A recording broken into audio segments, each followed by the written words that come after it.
What is going on, everyone? Welcome back to Diamond Dysfunction, presented by the Pinstripe Bugle. Today, we got a loaded episode 5. The Dodgers are already looking like baseball's next super team. They are a wagon, but can they actually live up to the hype? The NL Central might be wide open, and it might be one of the most entertaining divisions in all of baseball at the moment. Can Paul Skenes carry the Pirates to October? Then we got New York baseball. It's been a really rough week. Both the Mets and the Yankees are suddenly giving their fans a lot to worry about. Also, the Red Sox might have righted the ship. To start off, we're going to talk about some of the division standings. As you can see, atop of the American League sits the Cleveland Guardians. Right behind them is the Minnesota Twins, followed by the Rays and the Rangers. The Yankees not in the top after getting swept in the Trop this weekend. The Boston Red Sox are no longer in last. They are 6-9, climbing up that division. Also, in the National League, the Los Angeles Dodgers sit at the top, 11-4, followed by the San Diego Padres at 10-6 and the Pittsburgh Pirates at 9-6. The New York Mets after this weekend did fall to 7-9, but they do play the Dodgers this week, so things might get a little bit tougher. Starting off with topic 1, the Dodgers. They're looking like a super team. Can anybody stop them? They're already 11-4, and they just took 2 out of 3 against the Rangers. Kieran, what do you guys say about your NL foe, the Dodgers? Yeah, before I talk about the Dodgers, they do play the Mets coming up this week. So one thing I was going to say about them is that they haven't swept anyone yet this year. You talk about a get-right spot. You play the New York Mets coming up. You got a get-right spot to sweep. But they don't even need to get right, man. They're what, 11-4, I believe, to start the year. They've won all their series except one. I don't know. I don't believe they swept one yet. I'm pretty sure they're just taking 2 out of 3, and the one that they lost 2 out of 3. So they're just chugging along right now, man. It feels like with the Dodgers, it's just kind of always been about health for them. And if this team can stay healthy, especially on the pitching side of it, the hitting is going to do its thing. If the pitching side of them can stay healthy, they're could potentially have a historic season. I think I say it every year with the Dodgers, but they seemingly just find a way to get better and deeper and every single year. And as a Mets fan, I hate to see it, but it just is what it is. Ohtani's going both ways now, and the Dodgers seem to have kind of mastered how to work him. So he seems pretty healthy right now, and he's raking on the hitting side of it. He seems to be doing pretty well on the pitching side as well. Pages is off to an unbelievable start. He's been absolutely raking for the Dodgers. Teoscar, Muncy, Will Smith, they're all absolutely killing it right now. The starters have been very good, and the weakness with the Dodgers, I feel like, has always been the bullpen. And one thing that's very different about them this year as opposed to years in the past is they have Edwin Diaz, and I watched that guy pitch for the Mets for 5+ years. He is about as lights out can be. He hasn't gotten off to the greatest start, honestly, this year, but you know what he's going to be, and he's going to be damn impressive and damn helpful for you guys. And I legitimately think if they can stay healthy, it's a big if. There's no reason they can't win 120 games. There's no reason they shouldn't win. Not legitimately 90% of the series that they play this year if they stay healthy. So I don't see how 120 isn't on the table. Excuse me. And I mean, the guys are off to a great start right now. They all seem comfortable there. A lot of the core guys have now been there for a few years, and I mean, it's just they're looking like more of a wagon than normal. Yeah, unfortunately for sure. Everyone in the National League. And you have Shohei Ohtani, who already has 5 home runs. He's hitting .286, and he's carrying a 1. OPS already to start the season. Plus, this year, he's pitching. So, I mean, they're getting double production from their number 1 star, and they're just able to carry those injured guys a lot better than most of our teams. They're so deep, and their guys are so professional. They just keep winning. There's going to be guys that are going to end up contributing for this team in July and August who we don't even know exist, but these random prospects who just end up coming up through the farm and are the greatest thing since sliced bread for the Dodgers. It's unbelievable what they have. They're so good. They do have a test coming up this week with the New York Mets. The Mets right now are struggling. Do you think that the Mets stand a chance? I don't know the pitching matchups come with this series, but I'm pulling it up on my phone right now, so let's see. So we play Monday night. So first one, it's Peterson and Robleski. Is that his name? The Dodgers. Robleski. Justin Robleski. Is that it, Dan? Yeah, I think so. Yeah. I don't know much about him, but listen, I know Peterson has just been, and I'll get more into the Mets in a minute. Peterson's a contact pitcher. I don't think he's fared well against the Dodgers, particularly in his career. So I don't like that matchup, especially in LA. McLean Yamamoto on Wednesday. That'll be a fun game. It's a shame it's at 10:10 at night.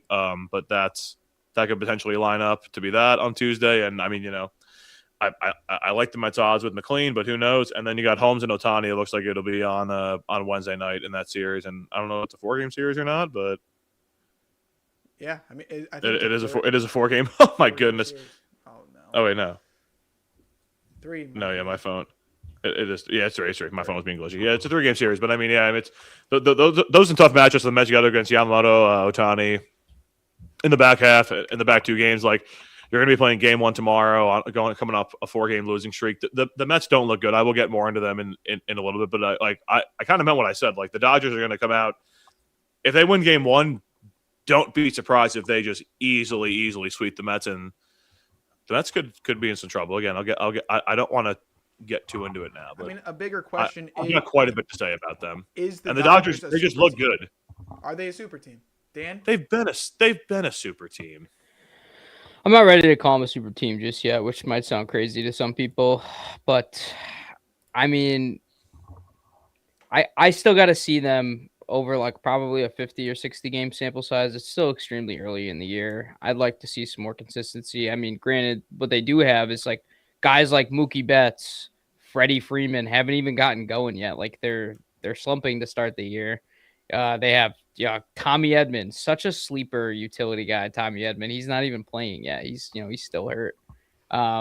Yet to debut this season.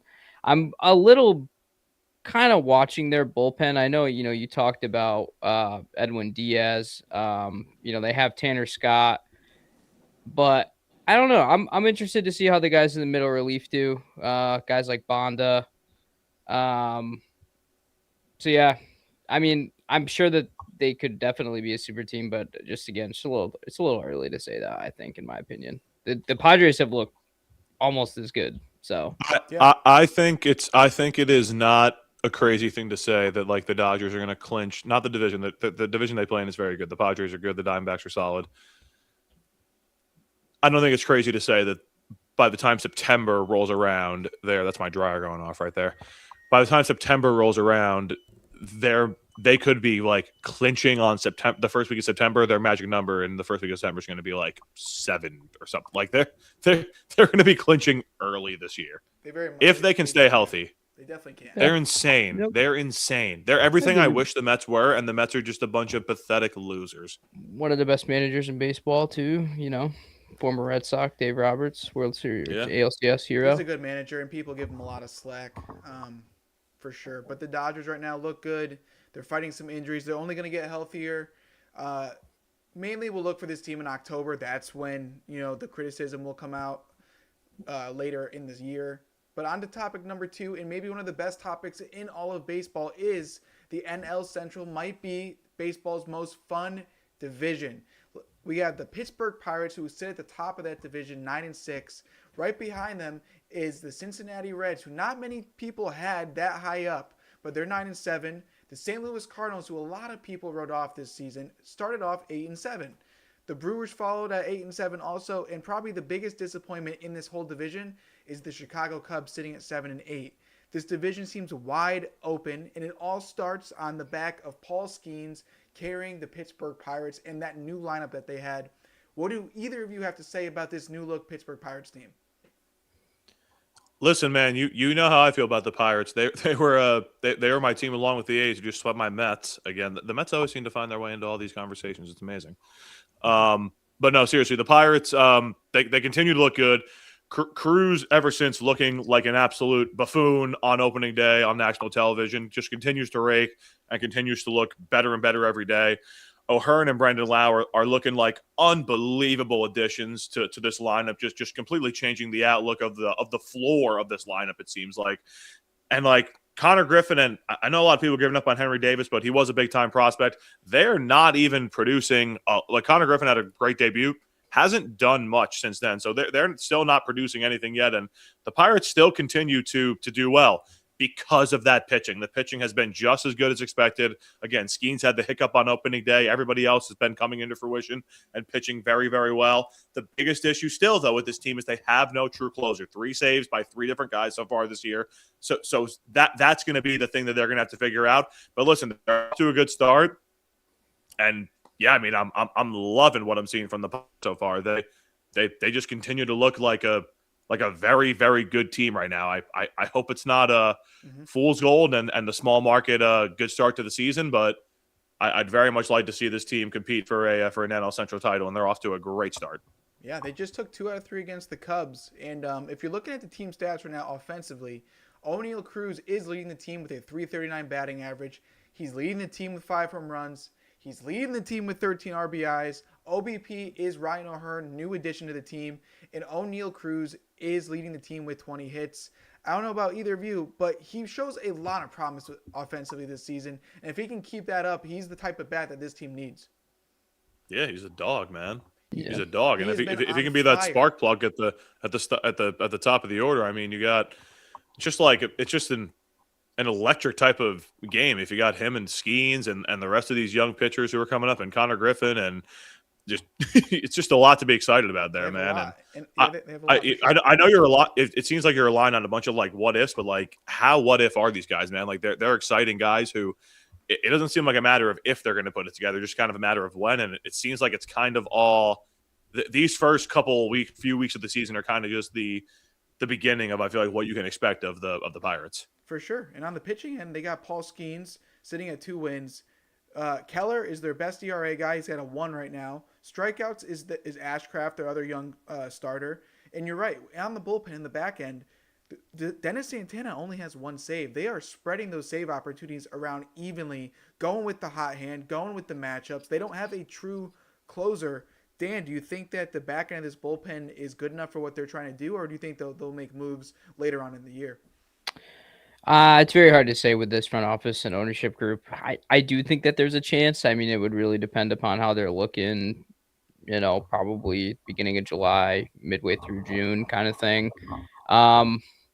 But I mean, yeah, they're closer by committee, but the high leverage guys they have are high leverage guys that have performed elsewhere too. You know what I mean? Like, so it's not like oh yeah, they got a bunch of bums back there, splitting the 9th. Like, no, it's Gregory Soto. Gregory Soto, was a dog for the Phillies and then also for the Tigers, I believe, before that.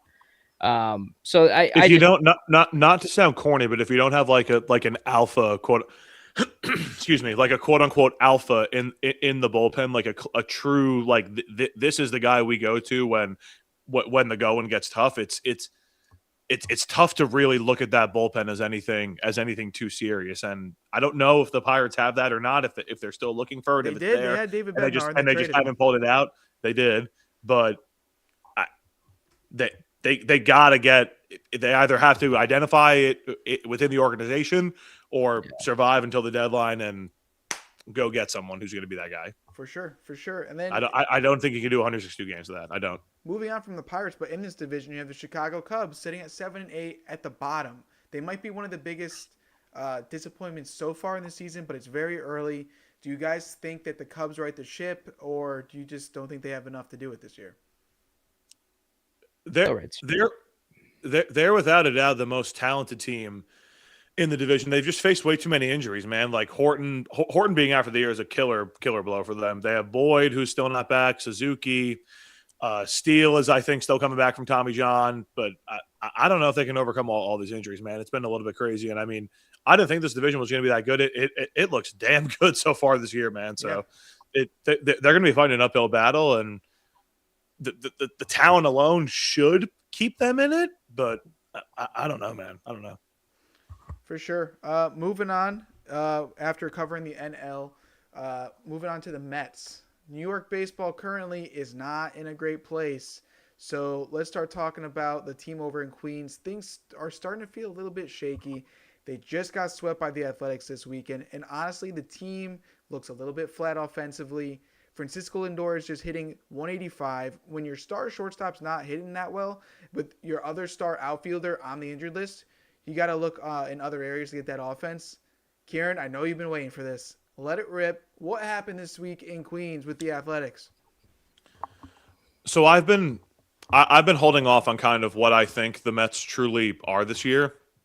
And this week, I don't want to say this week is a microcosm of what they are, because it's not. Like, they're not a team that's going to win 1 out of every 6 games, which is what happened this week. They went 1-5 this week, lost 2 out of 3 to the Diamondbacks at home, and got swept by the Athletics at home. 2 West Coast teams came to their house in April, where it's cold, where they play when it's warm, and came in and made us look like absolute fools. I was in attendance for the Friday night game. Thank God I was there with a bunch of my friends from school, because from high school, these guys they got shut out twice by the Athletics, twice. And I mean, I know we talked about it when Soto got injured, that the lineup could look different. The lineup that the Mets put out today was absolutely horrendous. It was horrendous from top to bottom, and it gets back to the point of, like, it's going to sound generic, but what are they doing? Like, what is David Stearns doing? How was there any plan? Nothing has really gone that awry. Like, nobody's really that. Like, Soto is hurt. I get that. I get that Soto is hurt. Other than that, like, nothing else has gone astray. How is there no other backup plan than the $350 million payroll? Mm-hmm. Having Jared Young bat third. What are we He's hit third multiple times this year. He's off to a good start. Lovely. I'm happy that he's hitting 300 with like 1 RBI and no home runs. But that should not be happening with the New York Mets. And the biggest issue with the Mets right now, and as much as it pains me to say it, the biggest issue with the Mets right now is Francisco Lindor. Okay. He gets off to bad starts. He certainly does. He is off to a truly horrendous start. There are mental errors that I have never seen a 10-year pro, let alone a guy as good as Lindor, make. When I was at the game on Friday, the Mets were down 1-0. They had runners on first and third and nobody out. Lindor was on third. I think Bichette was hitting second that game, so he was on first. Jared Young was hitting third. That's, again, as I state, that's wrong already. That's wrong already. So, like, another thing I want to say is, like, there's dumb idiot fans out there who are blaming Lindor for everything that's going on with the Mets. The Mets suck because their GM is a penny-pinching buffoon. He's a penny-pinching buffoon, okay? He traded the core guys who built this lineup up and gave it a significantly higher floor than what we have right now. He traded them all away because I don't know why he traded Nimmo. It made 0 sense at the time. It makes even less sense now that we're in the season and Marcus Semien is going to be a 600 OPS player. It makes even less sense that McNeil, who just went 6 for 11 against us this weekend, is on the A's and batting in the middle of that lineup and seemingly doing pretty well for them. It makes even less sense. Alonso's not doing anything, but all these guys are gone who were in the lineup, and Stearns replaced them with worse guys. And it's like, I've been holding off on saying, is this team any good? This team stinks. They're an average team. They're still going to be this up and down roller coaster just like they were last year. It's just different faces.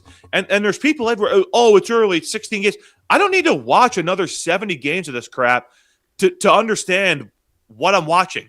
This isn't a good product of baseball, and there's really nothing positive to look forward. Walk me and Dan through it, right? Because I didn't watch any of the Mets. I don't know if Dan watched any of the Mets, but kind of, at an entry level basis, talk us through this team. Is the pitching good enough to carry you guys into the season? No. Or is it strictly your offense? Is it both?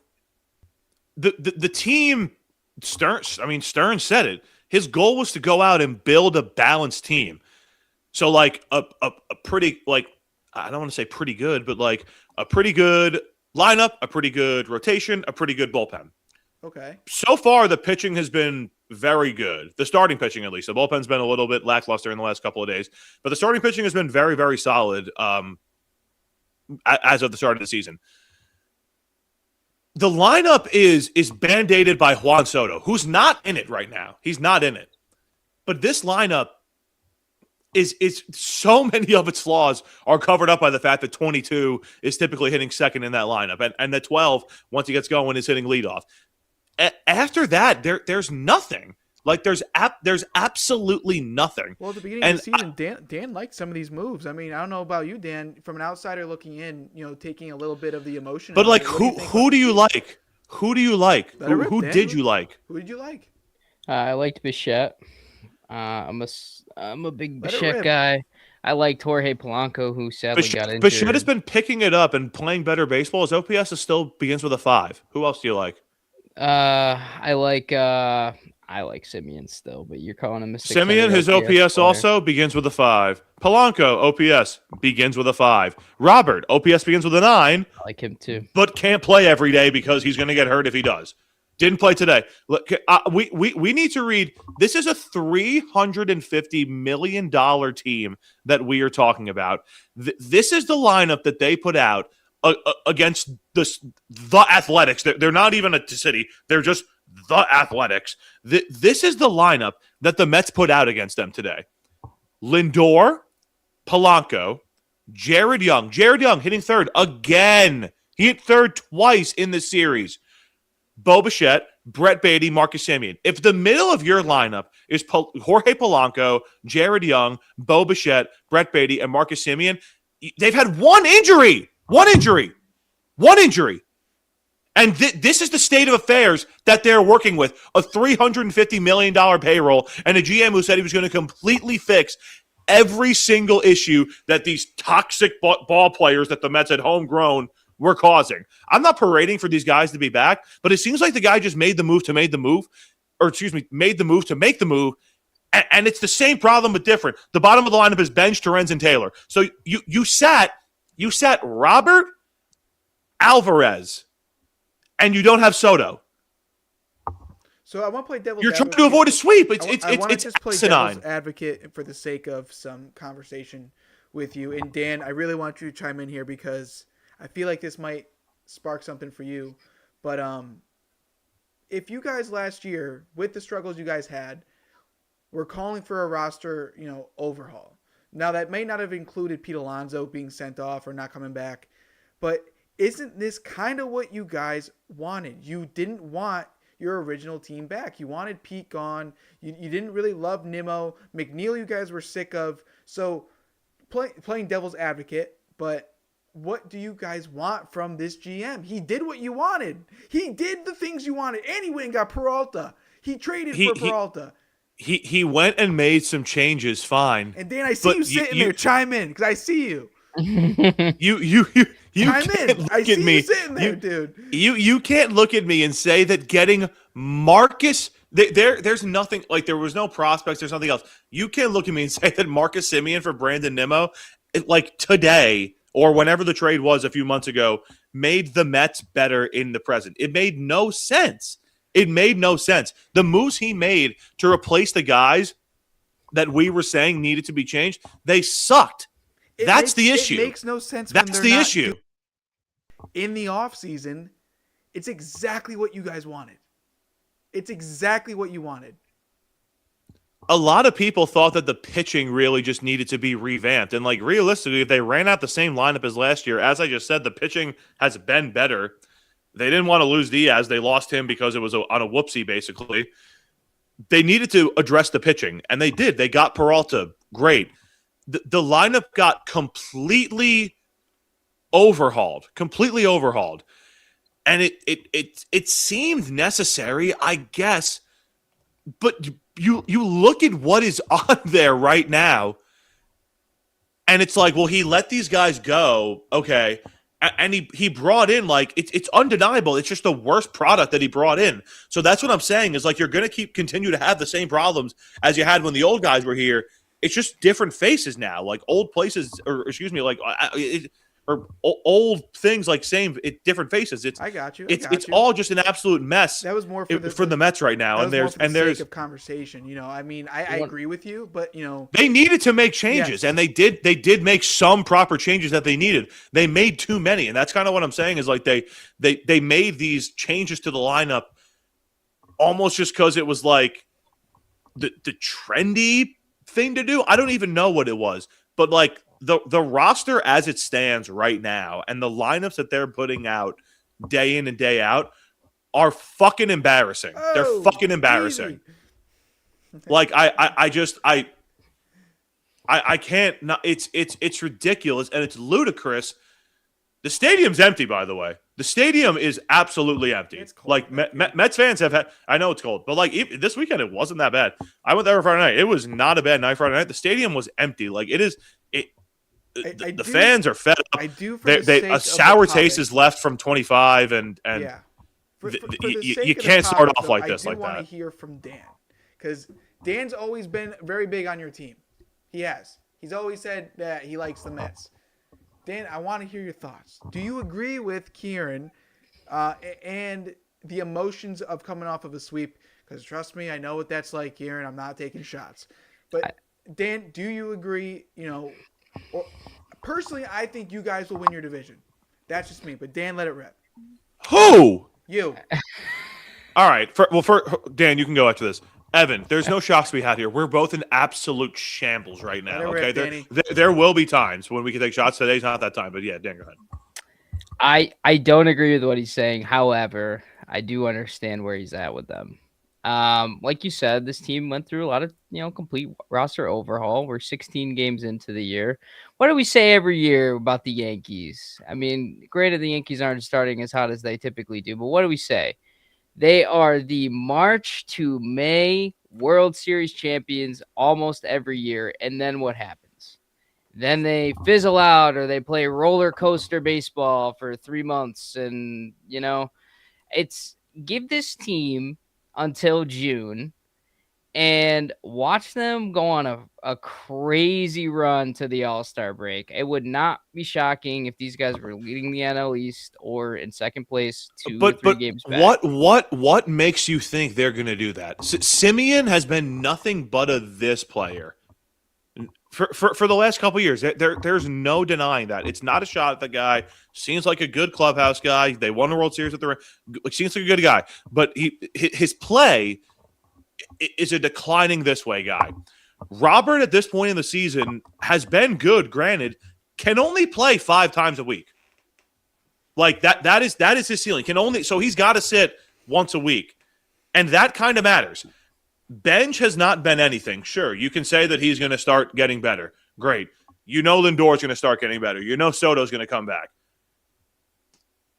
Like, what else? Like, Polanco, maybe a little bit, but, like, there's Polanco, not much more. I believe in Simeon still. You're so out on Simeon, but I'm very much still in. What makes you believe in him? Because he's in a new environment, and it's not like he was he was a little bit below league average last year in a 97 OPS plus. He had a 500 OPS the last half of the year, and that's now continuing into this year. He is not good. He is not good. And the Mets are on the hook for him now for, I think, 3 more years. He warms up. Who are we, Jazz? No. Come on. No, he's not going to warm up. I said it's going to warm up. And we know how ball players are when it starts to get warm out. They just unlock something. It wouldn't be the first time we've seen something like that. I'm not saying that this is a bad baseball team. That's not what I'm saying. Right now, the pitching is very, very good. The starting pitching is very, very good. You're not going to have that for the entire season. You're going to have Peralta. You're going to have Nolan McLean. You're going to have those 2 guys. The other 3 on the back end with Holmes, whether it's Manaya or Senga, who hasn't looked good, like whoever those last 3 guys are going to be, you're not going to get the continued production that you've gotten so far. You're already starting to see it's not going to be the case. And once that happens, maybe that's when the lineup will pick back up. And when the lineup picks back up, maybe the bullpen will start to flounder. There's just too many inconsistencies with this ball club to give me any sort of confidence in them whatsoever. I've watched them like steadily the first 16 games. It's already this again. And like the GM, this is where the gripe comes in, Evan. The GM is like, we're not going to have that again this year. And 16 games into the year, they were 3-1, lost 4 in a row, win 4 in a row, lose 5 in a row. It's like we're doing the same song and dance, just with different dudes again. It's insane to me. And there's people out there being like, don't worry, there's 146 games. Thanks for telling me you can do math, dipshit, but I don't care. Like, I don't care. This is an average ball club that's going to look very good at times, but also look really bad at times. And they're going to win like 80 to 85 games. And that's not going to be good enough to make the playoffs in a time where 40% of the teams make the playoffs and you're one of the top 2 or 3 in payroll every year. That's so unacceptably embarrassing. So embarrassing. So what did they do last year? Yeah. What did they do last year? I don't know where you're going. That? They weren't very good. No, the Mets. What did the Mets do last year? Beginning of the year, what did they do? Dan, What they do? They were, yeah, but They're what the they best do team in in baseball through June. What they Wouldn't do in you 20 rather have your peak in like August, September, and October? Let them figure it out and then go on a run. I understand that there are ebbs and flows in a baseball season.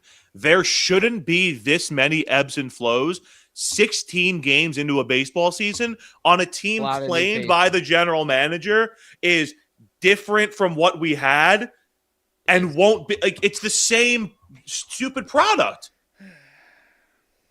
Yeah, I mean, for the sake I'm not saying they're going to be bad. There's no peak. They're going to be like the Red Sox last year. They've been 3-3. They've been 4-4. They've been 7-7. They're going to be some other 500 record again at some point this year, and they're going to be a bunch of different 500 records because they're just a mediocre team. So, for the sake of moving on from the Mets as we hit the 30-minute mark, I do want to ask, starting with Dan, this is my final question on the Mets as a transition over to across town. After this week, Dan, what is your level of concern, 1 to 10, of panic for the New York Mets? Could be whatever you want. 4. 4? Okay, 4 level from Dan. Mine is a 5, possibly a 6. Not too high yet. It's still very early, and like you guys said, there's ebb and flows. But Kieran, I'm sure yours might be a little higher than ours. What do you have, Matt, for panic mode? What does panic, like not making the playoffs, panic? Panic for, I guess I'll phrase it like this. They're not winning the division. When do you They're stop not winning the turning off division. TV? Oh, dude, I'm a Mets fan. 1. Okay, well there you go. We're always gonna bring you back. They got you by the you know what. Always. Oh yeah. They got you by the you know what. Rent free. Listen,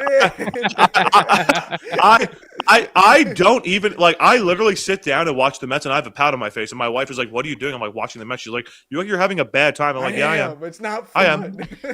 She's like, "They're winning." I'm like, "This sucks though. This isn't home. enjoyable." You are home. Well, I don't want to be here. The highs are like this, and the lows. I'm in my basement already. They're lower than the basement that I'm in right now. Like, well, baseball, it's such a stupid for sport, sure. but I love it so much. Speaking of sticking with lows, and I'm going to lean on you guys a little bit here to help me get through this just for the sake of talking about this team. The New York Yankees head down to Tampa and play in the Trop where they get swept in probably very embarrassing fashion. The lineup itself is hitting under 200 as a team, and we're talking about a team that led the majors last year in a lot of offensive categories. For the amount of talent that this team has, it is just unacceptable. The only bright spot of this entire team that I've been telling you guys about is Ben Rice. He's been one of the only consistent bats in this lineup. And his defense hasn't even been that bad. But outside of him, the bottom of that lineup, it's been ugly. Ryan McMahon, Jose Caballero, Austin Wells, they're all got averages either below 200 or in the case of Ryan McMahon, he's hitting a decimal of .097. Yes, he's not even hitting 100. And to top it off, the captain, Aaron Judge, has been struggling as of late. Today he did homer, but he's got an average under 230. He's not really slugging. This team right now has been looking lackluster. And as a cherry on top for my fellow Yankee haters that will lean in on this, Jazz Chisholm is out there mentally. He is in a different Space Cadet, when he is playing the field, he doesn't even know the rules. He's asking reporters about the set of the rules. He's making mental mistakes in the field. He's not hitting a worth like of anything right now. No home runs. 50-50 Jazz is probably not going to happen. That we all knew it wouldn't happen. But this team just looks disconnected Can we right now. can we talk about Jazz for a little bit? Please Because do. And I really want to talk about him in proper fashion because there's a lot to talk about. I 100% agree. But this was something that I don't want to say I like saw coming. I don't think he's this bad of a ball player. He's going to pick it up and end up playing better this year. But I kind of said this before, and this is talking about like our text messages that more than anything. I said this before the season started that like this nonsense narrative that he's bringing into the year for himself and for the team is just going to be a nonsense, distractive narrative. And now he's off to a 0 home run start in 15 plus games. I don't know how you overcome that if you're trying to do 50. He's got a homer in every 3 games now. He's not doing that. So it's dead now already, 15 games in.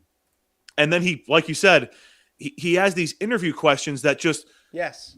How do we not understand the rules of baseball? And like this is kind of like what I was saying to you, Evan. And before the season started, he's I'm not going to say the word, but I don't believe that he is, I'll say it correctly, politically correctly. I don't think he's a winning baseball player. I think he's very, very selfish. I think he's all about me and his own personal accolades more over that of the team. And the Yankees this year, like you said it a week ago, like this team seemed to have like a little bit of a different edge to it and a desire and a motivation. He only seems to have that for himself. And I think that's a major problem, it's a problem for your ball club. I do. It is a problem. To read off his stats really quick, and Dan and both of you, as I go, feel free to chime in, because being the only Yankees fan, it's sometimes hard to just talk about them. But right now, Jazz's stats, and I'll read these to you, and then I'm going to read you another set of stats. Jazz is currently hitting 179. His OBP is 233. His slugging is 268. His OPS is 501. And he's a minus 0.3 WAR at the moment. So he's a negative WAR player. Now you go to someone who isn't looking for $150 million at 10 years. Take a Ben Rice, a young kid who does the work every day, answers the questions correctly. He's leading the team in batting average. He's leading the team in RBIs. He's leading the team in OBP. And he's leading the team in hits. And he's on a league minimum.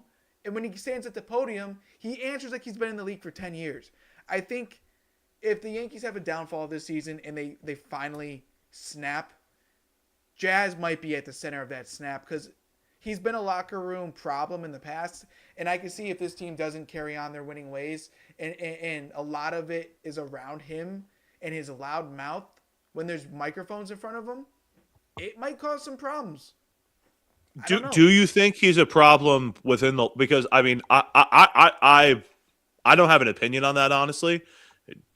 Do you think that he's a problem within the locker room? I understand that he's had problems in the past before, but leading up to this year, like everything that I've said about him has kind of just been on my own personal judgment, and it seems I'm not taking a victory lap, but it kind of seems to be coming true. You're online. I mean. At this part of the season, do you think though that like within the locker room, they're like those guys are also feeling that way, or do you have any hunch as to if they would be feeling that way? When Jazz goes on his rants, right? When he says outlandish stuff, and don't get me wrong, right? I love Jazz. When he's clicking, he's one of the best players to watch. He's a good baseball player. He's a good baseball player. He's a lot of fun, right? Yeah. But I could see, it's early. I'm not trying to overreact. They're going to win some games here, and it's not going to be a problem. But he's going to be the reason that they win some games. I think when you talk the way you talk, when you're Jazz, 50-50, I'm the best player. I'm not blinking when there's a player named better than me.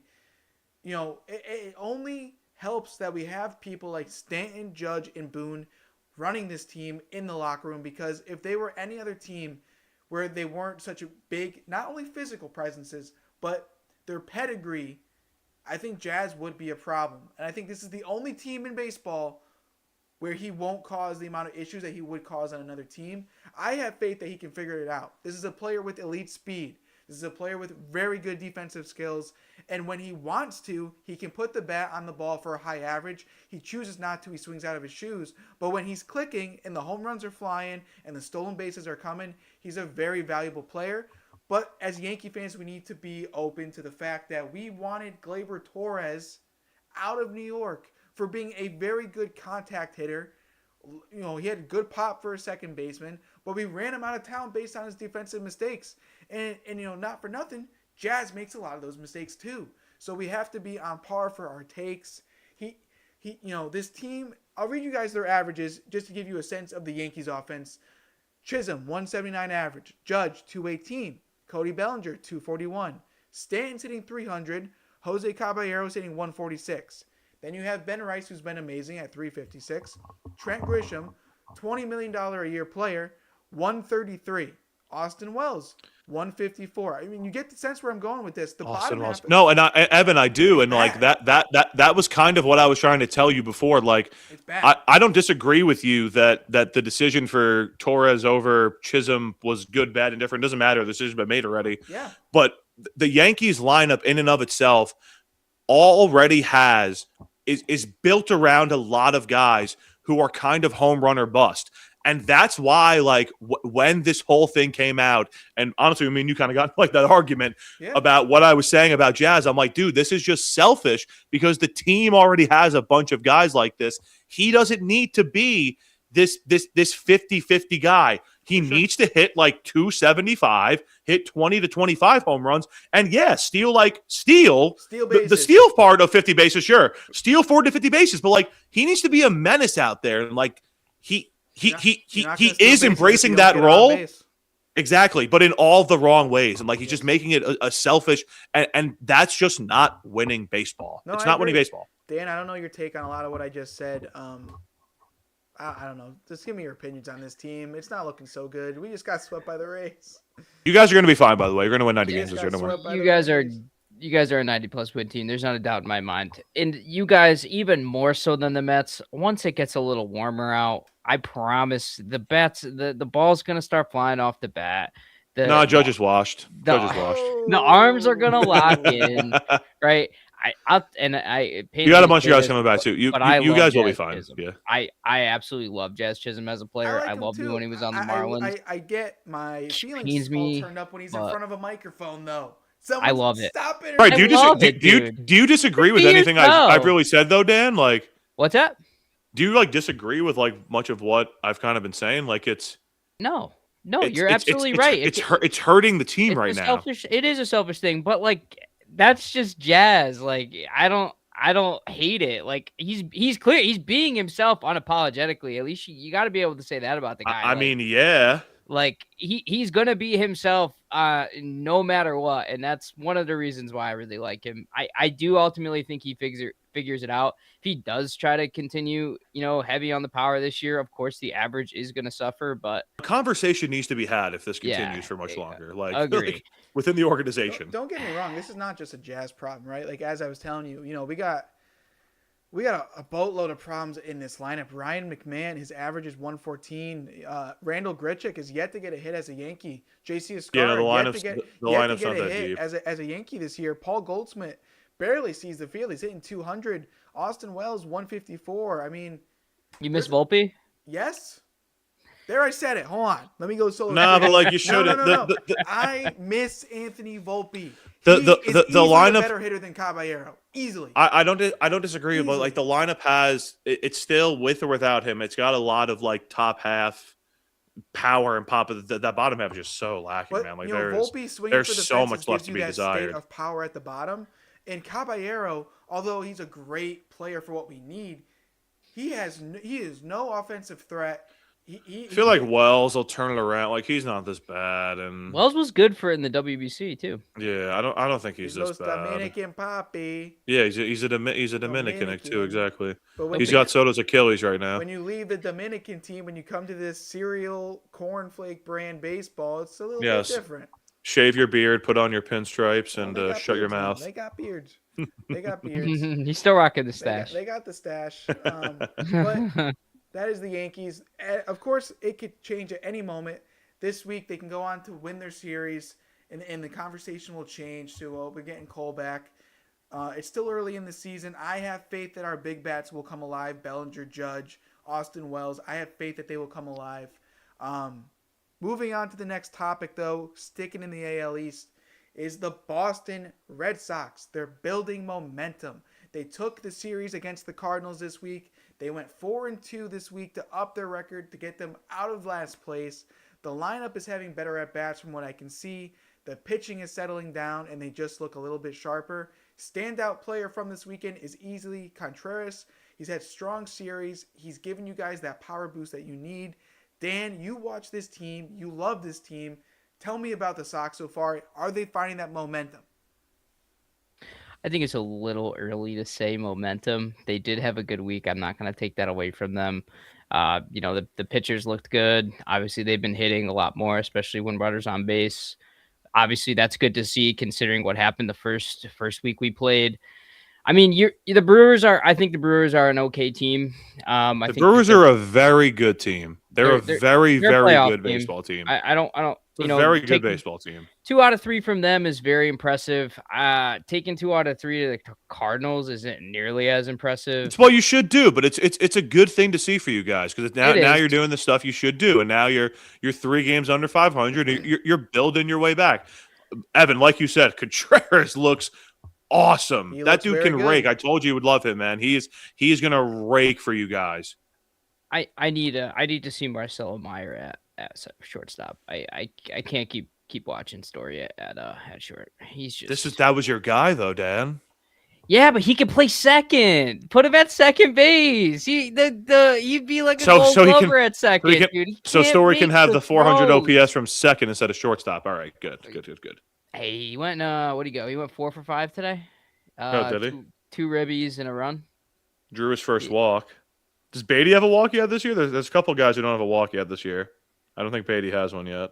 Brian Bello looked good today. That was nice to see. He kind of struggled in his first couple of starts. 6.2 gets a quality start, a couple of Ks, but he's a sinker baller. He's pitching for weak contact most of the time.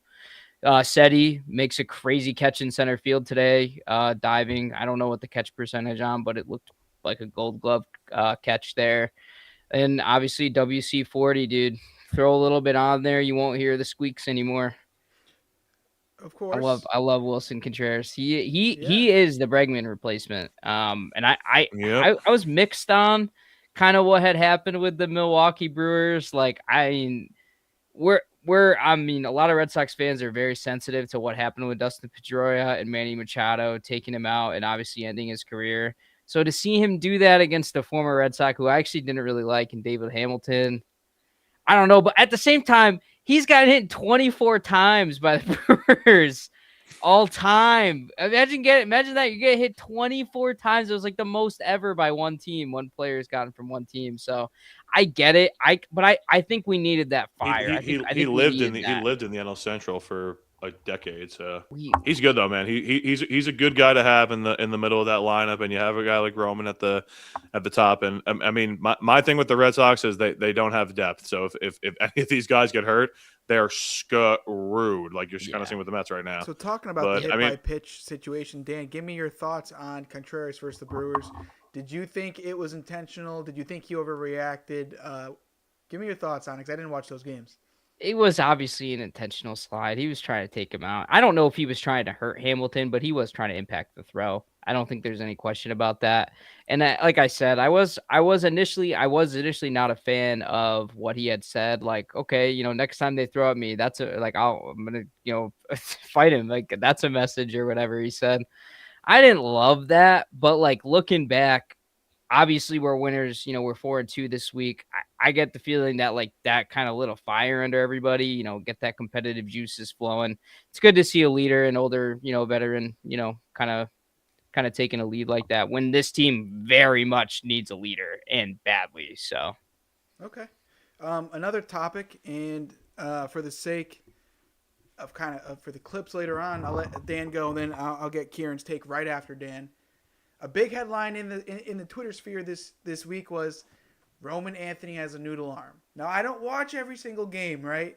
I don't know a lot of him coming up, but I did listen to Carabas on the Michael K show this week, and he talked about a couple pages that he works with that follows the Red Sox prospects very closely coming up through the minors. Roman Anthony was never graded with a bad arm, so he thinks that right now this is mental. Dan, do you think this is physical in his arm, fighting that injury that he had from last year, or is this purely mental right now?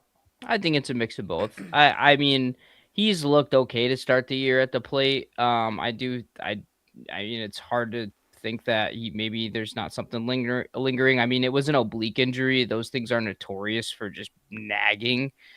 So, and then, I'm pretty sure it's on his throw side. So, I mean, I could see how that kind of will mess with his throw. Maybe he's holding back, trying not to irritate it. He plays left field. I know the throws haven't been great. It's so early. I'm not worried about him long term. I ultimately do think he figures it out. But he was never graded with a 70 grade arm or anything like that. He was, he had a fine arm. He's corner outfielder. I think Jared said he was a 55 grade arm.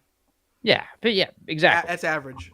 Yeah, it's an average arm. He was like a 5-tool guy, though. You'd like to assume that it's all not all mental, but yeah, if he's got an oblique that he's maybe dealing with, that could be those things linger, and that's why I want yeah, they're annoying. But now Carabas is saying he thinks it's just mental. He's just afraid to throw the ball. He might be.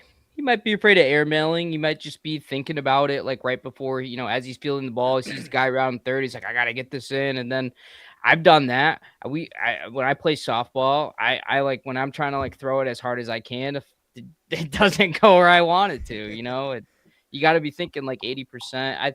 Next topic, does Dan have a noodle arm? I do not have a noodle arm. Dan's got a cannon. I do not.